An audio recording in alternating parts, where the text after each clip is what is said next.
बहुत समय पहले की बात है। चुड़ैलों की दुनिया में विशाखा नाम की एक चुड़ैल रानी हुआ करती थी।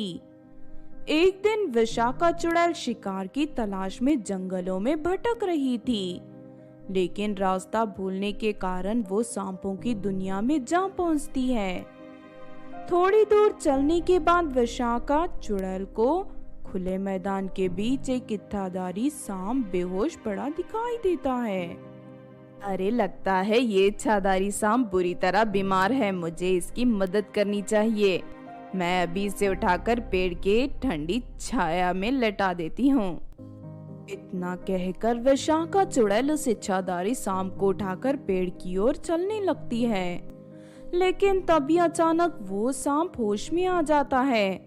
विशाखा चुड़ैल को देख वो सांप बुरी तरह घबरा जाता है और अपनी बचाव के लिए विशाखा चुड़ैल को अपनी दांतों से काट लेता है। विशाखा चुड़ैल दर्द के मारे जोर जोर से चिल्लाने लगती है और घबराकर वहां से भाग जाती है और सीधे अपने महल में जा पहुंचती है। लेकिन तभी अचानक विशाखा चुड़ैल के कमर के नीचे का शरीर नागिन के शरीर में बदल जाता है। ये देख विशाखा चुड़ैल की आंखें आश्चर्य से भर जाती हैं। अरे नहीं, ये क्या हो गया? मैं तो आधी नागिन बन गई। लगता है ये सब उस इच्छाधारी सांप के काटने का नतीजा है। फिर धीरे धीरे ये बात महल में मौजूद दूसरी चुड़ैलों तक पहुंच जाती है। अपनी रानी चुड़ैल की ऐसी हालत के बारे में जानकर सभी चुड़ैलें दुखी हो जाती हैं। लेकिन नैना चुड़ैल जो उस महल की मंत्री थी वो बहुत खुश होती है। विशाखा चुड़ैल को राजगद्दी से हटाने का ये बहुत अच्छा मौका है, मुझे इसका पूरा पूरा फायदा उठाना चाहिए। उसके बाद नैना चुड़ैल बाकी चुड़ैलों को इकट्ठा करके दरबार में ले जाती है। तुम सब मेरी बात ध्यान से सुनो। हमारी रानी विशाखा चुड़ैल आदि नागिन बन चुकी है, इसीलिए अब वो हमारी रानी बनने के काबिल नहीं रही। हमें उसे फौरन राजगद्दी से हटा देना चाहिए। नैना चुड़ैल की बातें सुनकर दूसरी चुड़ैलें चौंक जाती हैं। देखो नैना चुड़ैल, मैं अच्छी तरह जानती हूँ तुम विशाखा चुड़ैल से जलती हो और इसे हटाकर खुद रानी बनना चाहती हो, लेकिन हम तुम्हारी बात से सहमत नहीं हैं। ठीक है, अगर ऐसी बात है तो मेरी और विशाखा चुड़ैल के बीच लड़ाई का मुकाबला कर लेते हैं। जो जीतेगा वही यहाँ की रानी बनेगी।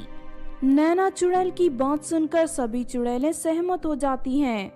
फिर विशाखा चुड़ैल को नैना चुड़ैल से लड़ने के लिए वहाँ बुलाया जाता है। सुन विशाखा, अब तू पूरी तरह चुड़ैल नहीं रही, इसीलिए मैं इन सब के सामने तुझसे लड़ाई करके तुझे हरा दूंगी। ये साबित हो जाएगा कि तू अब इस राजगद्दी में बैठने के लायक नहीं है। अच्छा, तो तू जानबूझकर मेरे खिलाफ जाना चाहती है? देख नैना चुड़ैल, अभी वक्त है, तू अपने शब्द वापस ले ले, वरना तुझे बहुत पछताना पड़ेगा। अब बेकार की बातें छोड़ और लड़ना शुरू कर।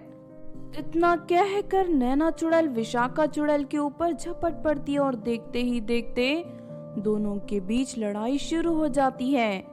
आदि नागिन बनने के कारण विशाखा चुड़ैल की शक्ति कम हो गई थी।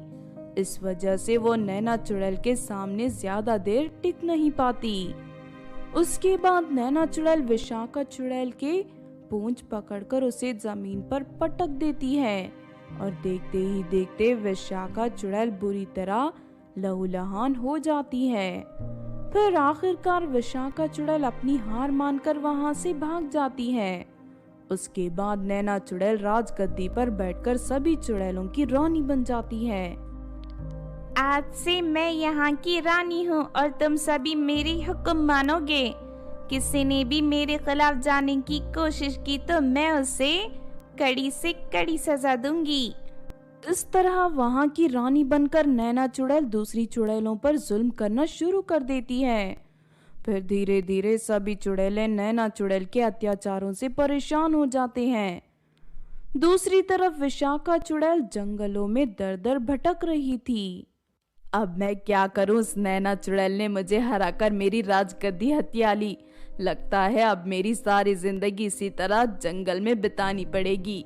तभी विशाखा चुड़ैल को पेड़ के ऊपर एक बैठा हुआ भूत दिखाई देता है। सुनो विशाखा चुड़ैल, मैं जानता हूँ तुम्हारे साथ उस नैना चुड़ैल ने धोखा किया है। अगर तुम फिर से अपनी राजगद्दी हासिल करना चाहती हो तो तुम्हें उस इच्छाधारी सांप के पास जाना होगा जिसने तुम्हें काट कर आदि नागिन बना दिया है। भूत की बात सुनकर विशाखा चुड़ैल फौरन सांपों की दुनिया में पहुंच जाती है। काफी ढूंढने के बाद आखिरकार उसे वो इच्छाधारी सांप मिल जाता है। सुनो इच्छाधारी सांप, मैं तुम्हारी जान बचा रही थी लेकिन तुमने गलतफहमी में आकर मुझे काट लिया था, जिस वजह से मैं आधी नागिन बन गई हूँ और अब मुझे मेरे महल से निकाल दिया गया है। मैं तुम्हारे पास मदद मांगने आई हूँ। अब तुम ही मुझे फिर से पूरी तरह चुड़ैल बनने में मदद कर सकते हो। देखो, मैं तुम्हें फिर से पूरी तरह चुड़ैल तो नहीं बना सकता, लेकिन हाँ तुम्हें शक्तिशाली बना सकता हूँ।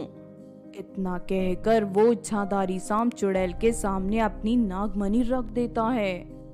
तुम इस नागमणि को निगल लो। तुम्हारे पेट में जाते ही ये नागमणि तुम्हें इस दुनिया की सबसे ताकतवर चुड़ैल बना देगी। विशाखा चुड़ैल उसी वक्त नागमणि को उठाकर निगल लेती है और अगले ही पल वो बहुत ही शक्तिशाली बन जाती है। उसके बाद विशाखा चुड़ैल इच्छाधारी सांप को धन्यवाद देकर अपने महल पहुंच जाती है और नैना चुड़ैल को फिर से लड़ने के लिए ललकारने लगती है। विशाखा चुड़ैल को अपने सामने देख नैना चुड़ैल गुस्से से आग बबूला हो जाती है और फौरन तलवार से विशाखा चुड़ैल पर हमला कर देती है। लेकिन विशाखा चुड़ैल अपनी आंखों से जादुई शक्ति छोड़कर नैना चुड़ैल के दोनों हाथों को जलाकर राख कर देती है। अरे नहीं, मर गई रे, ये तुमने क्या कर दिया? मेरे दोनों हाथों को जला दिया। अगर तू अपनी जान बचाना चाहती है तो यहाँ से भाग जा और दोबारा कभी महल की तरफ लौटकर मत आना, वरना मैं तेरा पूरा शरीर जलाकर राख कर दूंगी। ये सुनकर नैना चुड़ैल उसी वक्त महल छोड़कर भाग जाती है। इस तरह नैना चुड़ैल को उसके किए की सजा मिल जाती है और विशाखा चुड़ैल फिर से राजगद्दी पर बैठ जाती है। विशाखा चुड़ैल को फिर से महल की रानी के रूप में देख सभी चुड़ैलें बहुत खुश होती हैं। तो आपने देखा दोस्तों चुड़ैल नागिन की कहानी। इस कहानी से हमें ये सीख मिलती है कि हमें कभी भी मौके का गलत फायदा उठाकर कभी किसी को धोखा नहीं देना चाहिए, क्योंकि दूसरों के साथ धोखा करने वाले धोखेबाजों को एक ना एक दिन उनके किए की सजा जरूर मिलती है। अगर ये कहानी आपको अच्छी लगी हो तो जरूर लाइक करें और हमारे चैनल छोटू टीवी को सब्सक्राइब भी कर लें। और हाँ दोस्तों, हमें कमेंट करके जरूर बताना कि आपको कहानी कैसी लगी।